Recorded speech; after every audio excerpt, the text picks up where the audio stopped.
ये है एटलस और इसमें चलते हैं वर्ल्ड मैप पर। देख सकते हैं वर्ल्ड मैप खोल लिया गया है और हम चलते हैं भारत के पश्चिम की तरफ। ये आप भारत देख सकते हैं। भारत के पश्चिम की तरफ आपको एक देश दिखाई देता है यमन, जो कि रेड सी से लगा हुआ है, जिसके ऊपर है सऊदी अरब। तो यहाँ पर देखेंगे सऊदी अरेबिया के नीचे यमन इसके बारे में बात करने वाले हैं। क्या है निमिषा प्रिया का केस, क्यों फांसी दी जा रही है निमिषा प्रिया को, सारी जानकारी समझने की कोशिश करते हैं। क्या भारत बचा पाएगा निमिषा प्रिया को, क्या उसकी मौत को बचा पाए, क्या उसे निमिषा प्रिया को मौत से बचा पाएगा भारत। जय हिंद, राम राम, सभी का बहुत बहुत स्वागत है। बात करने वाले हैं एक बहुत ही हॉट न्यूज की और भारत के लिए भी ये बहुत ज्यादा इंपॉर्टेंट खबर है। आप सभी को जानना चाहिए इस खबर के बारे में। क्या है निमिषा प्रिया का केस, क्या है यहाँ पर पूरी कहानी, भारत क्यों निमिषा प्रिया को बचाना चाहता है और यमन क्यों निमिषा प्रिया को मौत की सजा देना चाहता है। एक एक करके सारी जानकारी पर बात करेंगे। आपने विश्व के मैप में यमन तो देख ही लिया कि कहां पर एग्जिस्ट करता है यमन, रेड सी भी यहीं पर है और यमन को कोई भारत का मित्र नहीं माना जाता।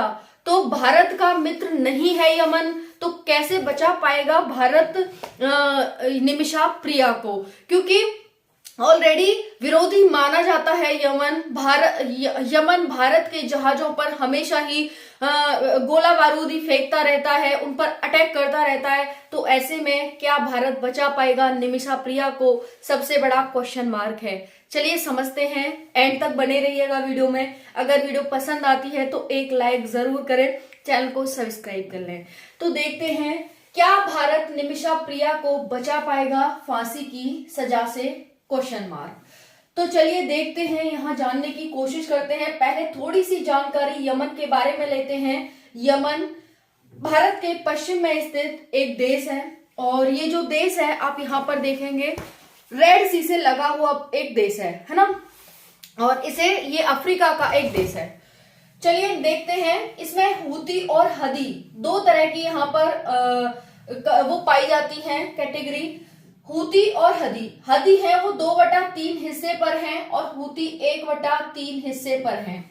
हूतियों को ईरान सपोर्ट करता है और हदियों को सऊदी अरब सपोर्ट करता है। जैसे कि मैंने बताया भारत, ये जो यमन है इसी के ऊपर यहाँ पर सऊदी अरब है, ठीक है। तो हालांकि ये बिल्कुल अफ्रीका में एग्जिस्ट नहीं करता है, ये मिडिल ईस्ट कंट्री के नाम से जाना जाता है। तो यहाँ पर देखेंगे, यहाँ पर है सऊदी, यहाँ पर है यमन और ईरान। आप देखेंगे भाई ईरान कहाँ पर है, तो ईरान इससे बहुत दूर है, ठीक है। लेकिन फिर भी जो यहाँ पर ये लोग हैं हूती, इनको ईरान सपोर्ट कर रहा है, हदियों को सऊदी सपोर्ट कर रहा है। भारत विरोधी माना जाता है, हालांकि बिल्कुल हम 100% नहीं कह सकते, लेकिन फिर भी चूंकि गोला बारूद करता रहता है, फेंकता रहता है, तो इस वजह से।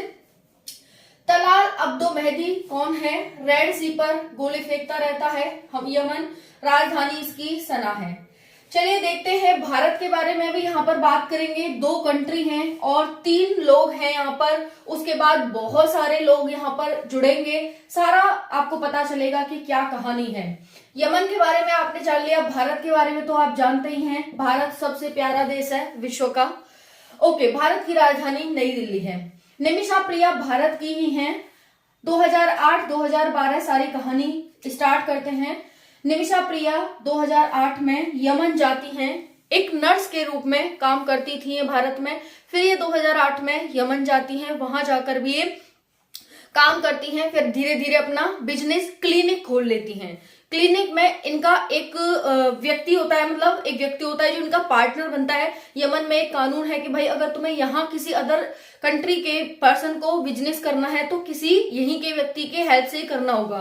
तो यहाँ पर एक व्यक्ति उनका पार्टनर बनता है जिसका नाम होता है तलाल मेहदी, ठीक है, इनका पार्टनर बनता है। अब क्या होता है 2012 में अब क्या कहेंगे कि शादीशुदा नहीं थी, नहीं भाई शादीशुदा थी ये। 2012 में इनकी शादी हो चुकी थी टॉमी थॉमस से, ठीक है। 2014 में क्या हुआ कि भाई वहां पर कुछ आर्थिक तंगी हो गई, तो पति और इनकी बेटी तो वापस आ गई, लेकिन ये नहीं आई वहां से। फिर वहां पर गृह युद्ध छिड़ जाता है। भारत, वहां जितने भी भारत के लोग थे उनसे अपील करता है भाई वापस आ जाओ, लेकिन ये फिर भी नहीं आती हैं। फिर धीरे धीरे करके क्या होता है कि भाई वहां पर तलाल मेहंदी इनके साथ मारपीट करने लगता है, पत्नी जैसा व्यवहार इनके साथ करने लगता है, जबकि इनका पति कोई और था, थॉमस थॉमी था, है ना, उनसे ऑलरेडी इनकी शादी हो चुकी थी। अब ये नहीं आती हैं तो इनका पति तो आ जाता है, तलाल मेहंदी इनके साथ अब पत्नी जैसा व्यवहार करने लगता है, उनके साथ बहुत ज्यादा टॉर्चर करता है।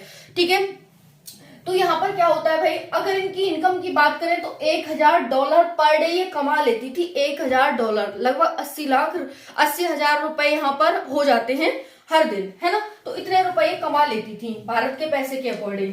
अब बात करते हैं यहाँ पर कि भाई ऐसा क्या हुआ कि जब ये मारपीट करता तो इन्होंने क्या किया, इससे छुटकारा पाने के लिए इस तलाल मेहंदी को क्या दे दिया, एक इंजेक्शन दे दिया।